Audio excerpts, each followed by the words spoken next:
Ever feel like you're invisible in meetings or just trying to get your toddler to listen?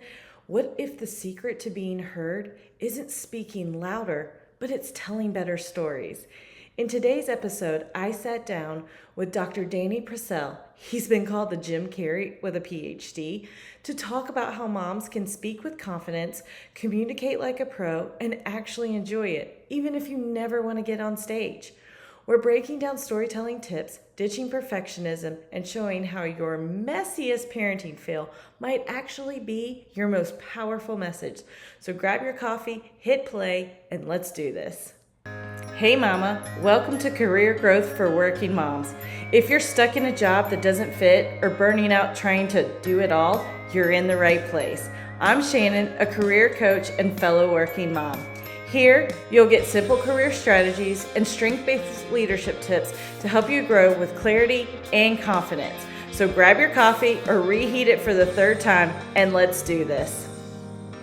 Hello, welcome. I'm so excited to have Dr. Danny Brasell with me today. He is known as Jim Carrey with a PhD. He's a dynamic speaker, author of 19 books, and an expert in storytelling and communication who's spoken to over 3,500 audiences worldwide.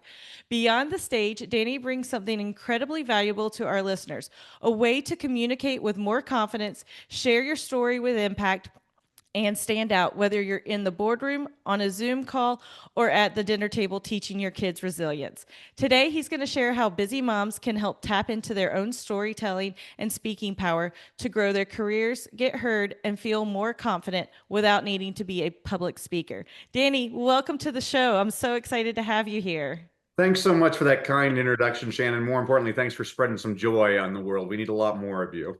Yeah, thank you. Thank you. So you went from being an inner city classroom to keynote stages all around the world. What lessons from teaching and parenting shaped how you communicate today? Well, it's been great because I've taught all age levels from preschoolers all the way up to rocket scientists. I can make that claim because I used to teach English as a second language to engineering students at the University of Southern California. Oh, wow. And the mothers will relate to this one. I learned what works with a 12th grader does not necessarily work with a kindergartner, but what works with a kindergartner works with all age levels. I love the little ones. They're great. Yes, yes. So a lot of career moms, they feel like their voice gets lost, Mhm. whether it's at work or at home. What's one way they could start owning their voice and their story and speaking with more confidence? Well, I mean, I think it's the most important job in the world is stay-at-home moms. I actually work with a lot of single working moms. I'm like, wow, there's a place reserved in heaven just for you. I have no Yes. idea how you're able to. I mean, I once watched a speaker, so you have to know this about me. I'm addicted to watching speakers, and I once watched a speaker. He was a brain expert, and he showed a man's brain at rest and a woman's brain at rest. And so the man's brain at rest on the CAT scan or whatever, the only parts that were illuminated were the parts reserved for respiration and like digestion. The woman's CAT scan, the entire brain was lit up. Women just never stop. They're constantly thinking about it. And I think the biggest thing I deal with when I'm working with moms is they just don't feel that their voice is important. And if there's one thing I can tell you, every single person on the planet has in common, they all had a mom. And Yes. there's nothing more important than a mom. And really, most of the people I'm working with, they don't want to be on stages or they're terrified of being on stages. And I just try to build up their confidence and get them to see who they are. It's kind of like when you're on the airplane and it says when the oxygen mask comes down, you have to put it on yourself first before you put it on others. Moms always want to serve everybody else first. I think it's really important that everybody in your audience listening remembers take care of yourself and everything else will follow. I mean, I'm a husband with three kids, and I can tell you if mama ain't right, nothing's right. So, very important That's to true. take care of yourself. Yes, definitely. I love that because I do. I think that we as moms, we do. We take care of everybody else, and then we forget to take care of ourselves. That is just very common. And I hope that people listening realize we are, as a mom, you have a hard job, a working mom, even harder. And so taking care of yourself is important. So, what kind of, how would you advise these women to help accelerate, not accelerate, but maybe like fine tune their communication skills? What do they need to develop, even if it's not ever actually getting on stage? Maybe it's for a presentation or an interview. What guidance do you have for them? Yeah, so I co-founded a company called the Well-Crafted Story Workshop with two other men, Coach Jimmy Hayes Nelson and Dave Ward. I call us the professor, the performer, and the producer because all of us have different backgrounds. Mine is in academia, so I'm the professor. Coach Jimmy used to be an actor on Broadway, so he's our performer, and Dave Ward was an attorney, so he's our producer behind the scenes. And what we do with our clients is we teach them a formula that works on, it can work on a stage in front of a ballroom or in a boardroom or in a classroom or in a courtroom. With mom, it might even work in the bathroom when the kids being difficult. And what we call this process, you have to bear with me. I used to be a teacher, so everything has to either rhyme or be alliterative. So it's our Like five it. C's process. So I'm going to take you through what we do for a presentation, but the same would work because I actually use these same strategies with my own children. So before you do any kind of speech, you need to have clarity. And the questions you have to ask yourself is, who is your audience? And what is the problem that I solve? So if my audience is my children, good. That's great. That's a great audience. You have a very specific idea of who your audience is. What's the problem that you're trying to solve? What it's probably trying to get your kid to do something that they might not want to do. You have to be very clear about what is the final objective that I want. Then once we get into speech, first of all, you have to connect, and then you have your content, and then you have a clear call to action, and then you finally have a close. When you're connecting, especially with your own children, I've always said that stories are the best way to connect, and this is biblical. If you look at, I'm one of those people when I read the Bible, I'm always laughing because Jesus is always frustrated. He's looking at his dense apostles. He's like, okay, you're still not getting it. So let me tell you a story. Here's a story about this dad had a prodigal son and a regular son. I mean, you don't even have to be Christian. You're familiar with that story. Exactly. Everybody knows the story of David and Goliath. And yet it's fascinating to me, Shannon. I bet you I could pull a whole bunch of Christians, and 9 out of 10 of them could not tell you all 10 commandments. And the reason is the Bible screwed that up. It gave it as a list. The way you remember things is with stories. And so when you're connecting with your kids, you always want to tell them stories. So, for example, my youngest daughter, a teacher told her she couldn't do something. And basically, what I said to her, I said, when a person says you can't do something, really what they're saying is they can't do that. Right. Don't let other people put their limitations on you. She liked that. Um, Absolutely. you know, my son, when he was little, he said he couldn't write anything because nothing's happened to him. He was only a first grader. He was like 6 years old. He's like, nothing's happening. I'm like, man, things happen to you all the time. I'm like, when I was in first grade, I had a teacher, she called me stupid, smacked me on the hand, and got me to cry in front of the entire class. And so the next day when I was walking to school, I had an apple and I peed on the apple and gave her the apple, and she said it was the best apple she had ever had. My son is like, that is awesome. This is also as a teacher why I never accepted food from a child. But this is how you connect with your kids is telling them stories. Right. And your story should always have a point. Is Right. what's the moral of the story? I mean, we know that this is why I always tell people you're missing out. A lot of moms say, well, I'm only reading picture books with my kids all the time. I'm like, good. That's where all the important lessons are the picture books. I mean, I'm a bad Christian. I couldn't remember half the stories in the Bible until I became a father and I had Robert Schuller's illustrated Bible. And I always impress my wife now because I can tell her where all the stories are because I'm like, oh, because I had this picture book and it always told me where the stories were. So it's like really easy. She's like, oh, David and Goliath. Well, that's First Samuel. I can tell you. She's like, what? How do We you know? did it with Veggie Tales in Yeah, Bible study, our mom's absolutely. I'm not Bible trying to study, be, because we watched I don't Veggie want to limit Tales. this just to Christian women. It can be any women, but it's like, you can do Grimm's fairy tales and, some of the contemporary authors like John Cheska and Lorene Leedy, a lot of these great people. I learn a lot of the best lessons from the children's books. And so moms that they're like they might feel self-conscious because they're not reading the latest personal development book or behavioral economics. I'm like, you know, behavioral economics. You read The Three Little Pigs. That's behavioral economics. So don't fret about that. Again, I've always been an encourager, Shannon. Yes. And what drew me to your audience is I love moms. I mean, I speak to lots of mother organizations. And I'll tell you this, all the women out there listening, women are the best audiences, especially I speak at my church. There's an organization called MOPS, Mothers of Preschoolers. And I'll tell you why they're my ideal audience. One, they get together all the time. And second, they talk. And if I do a good job, they're telling people about me. They're like the most delightful types of audiences. And so don't don't neglect your power. You have power, all of you people listening right now.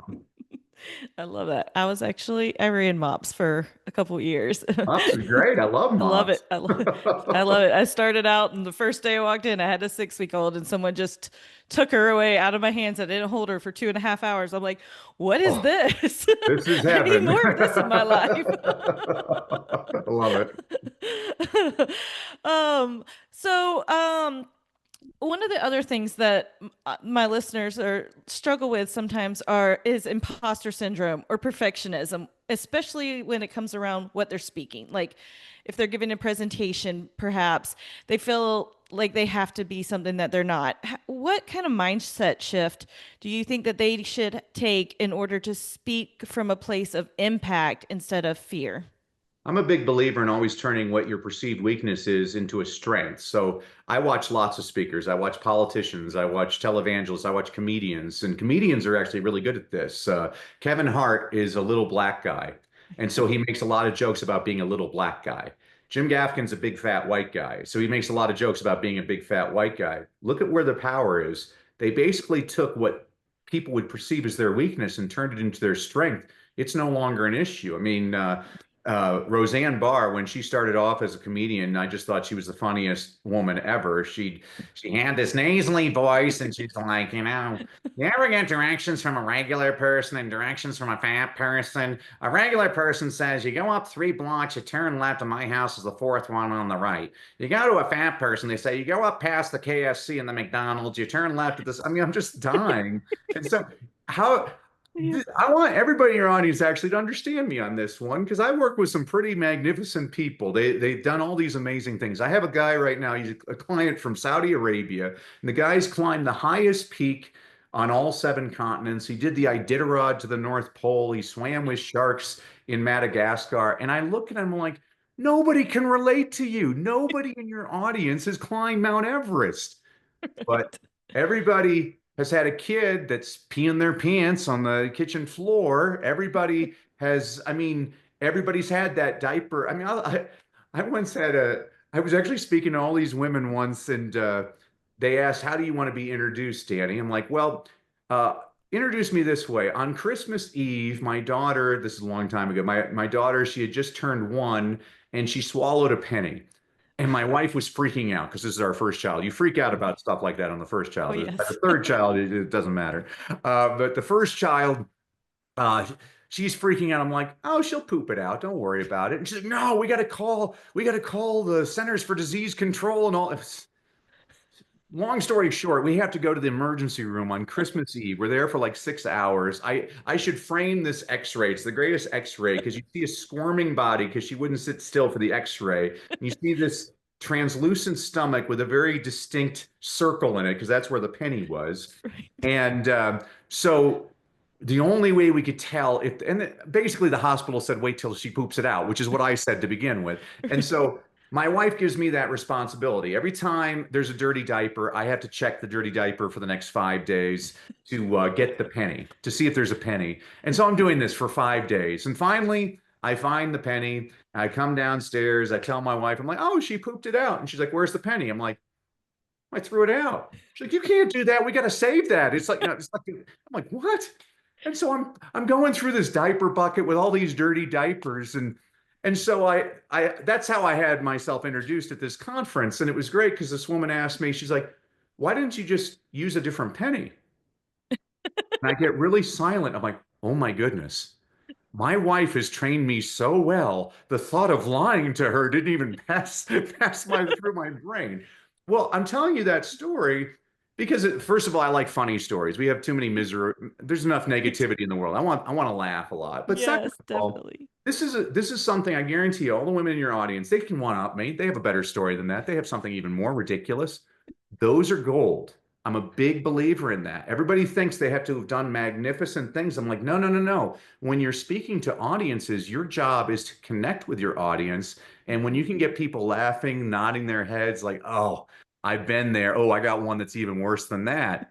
Now you're connecting. That's power. It's not always the smartest person that wins. Matter of fact, very rarely is it the smarter person that wins. It's the person that can communicate, that can connect with their audience. I whenever I use political examples, this has nothing to do with politics because if you do that now, I stay Yeah. away from that. I'm giving a political example just based on the approach. President Reagan was a millionaire who lived in Bel Air, California, but he was so good at connecting with audiences, he made auto workers in Detroit, Michigan feel like they could have a beer with him.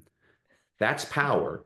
How do I Yeah. connect with the people in my audience? And so, to all of those moms out there that think they have nothing to say, I would actually completely reverse that and say, I think you're probably the most powerful people on the planet. Your little stories are stories that are gold nuggets that everybody can connect with. I love that. Absolutely love that. What about for those moms that may feel overwhelmed and they're trying to like they move. They just move somewhere, they're overwhelmed, but they're trying to get that connection and they want to do it quickly. Like is it just like doing the storytelling all the time just to get those true connections? Well, it depends on what you're trying. I mean, if you're moving someplace trying to connect with other women, I mean, I would Yeah. just, I would go someplace where women congregate. You want to be around other moms. I mean, like now my kids are older, and so we have this new family that moved in. They have little kids. I'm like, well, can't really. I don't really want to be around the crying kids right now. I'm not, but there's plenty of people that have little kids. Those are the people to connect with. So where do Right. they congregate? That's why I love mothers of preschoolers. I mean, it tells you in the title. Oh, these are mothers of preschoolers. Now with technology, there's so many different social avenues that tell you, oh, here's a group that we hike every day and talk about our problems, or we have coffee, or we have hard liquor. I don't know, whatever group you want to be. And Whatever you and want. I loved how you phrased that. A mom who seems overwhelmed. What mom has not been overwhelmed? I mean, I remember one of the best pieces of advice one of my mentors told me was when I first started speaking. He said, "Danny, I have one piece of advice to you." He's like, "One time I was speaking in San Francisco. I'm having clam chowder, looking at the Golden Gate Bridge. It's 72 degrees." And I'm talking to my wife on the phone, and she's in New Hampshire. It's 5 below zero. She's got two screaming kids that are throwing food at her. Here's my advice, Danny. Whenever your wife calls you and you're speaking on the road, the food is disgusting and the bed, you can't even sleep on it. Never tell her anything nice because she ain't going to be happy about it. That served me well. It was a very, very nice piece of advice. Yes, yes, that's very true. Oh, so this has been a great conversation. Where can my listeners connect best with you?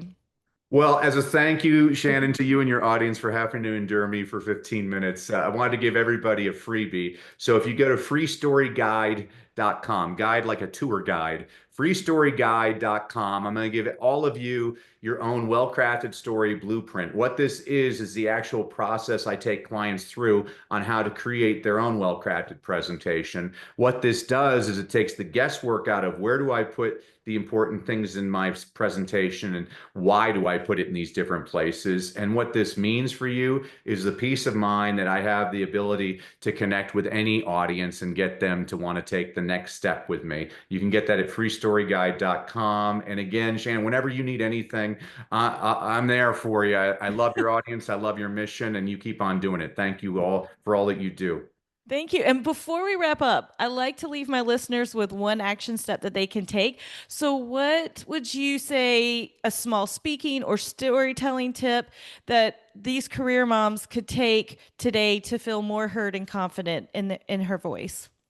Well, I'm a big fan of Brene Brown. She's a wonderful speaker. She talks about vulnerability, and I completely agree with her. One of the biggest mistakes I see people in presentations make is they brag a lot.